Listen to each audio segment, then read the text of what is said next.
ফ্রিতে আজকে খেলা দেখতে গেছিলাম কলকাতার ইডেন গার্ডেনে, কলকাতা ভার্সেস আরসিবির খেলা। তো পুরো ডিটেলসে বলি শোনো।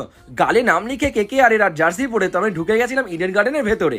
আর ইডেন গার্ডেনে গিয়ে ঢুকে দেখে এইরকম লেভেলের রোদ, মানে 41 ডিগ্রি এখন এমনিতেই কলকাতায় চলছে, কিন্তু রোদটা কিন্তু মনে হয়নি যখন KKR 6-এর পর 6 মারছে। টার্গেট দিয়েছিল 222, এই দেখেই কিন্তু খেলাটা বেশ জমেই গেছিল। আর তারপর আমার খিদে পেয়ে গেছিল হাফ টাইমে, তো খেতে চলে গেছে। আর এখানে কিন্তু প্রত্যেকটা জিনিসের দামই কিন্তু 50 টাকা থেকে শুরু, মানে ঝালমুড়ি ইভেন 50 টাকা। আমি কোকি নিয়ে নিয়েছিলাম 50 টাকা। প্লেয়ারদের সাথে ছবি তুলে তারপর আমি চলে গেছিলাম ওপরে। আর গিয়েই দেখি খেলাটা কিন্তু আস্তে আস্তে শুরু হচ্ছে। আর এখানে কিন্তু অলরেডি লাইট জ্বলে গেছে, ইডেনের প্রত্যেকটা লাইট।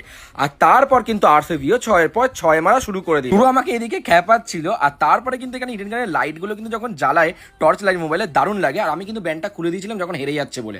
যখন আউট হলো তারপরেই আমি ব্যান্ডটা পরে নিয়েছি। আর লাস্টে যখন কলকাতা জিতলো, আমার রিয়াকশন ঠিক এইরকম ছিল।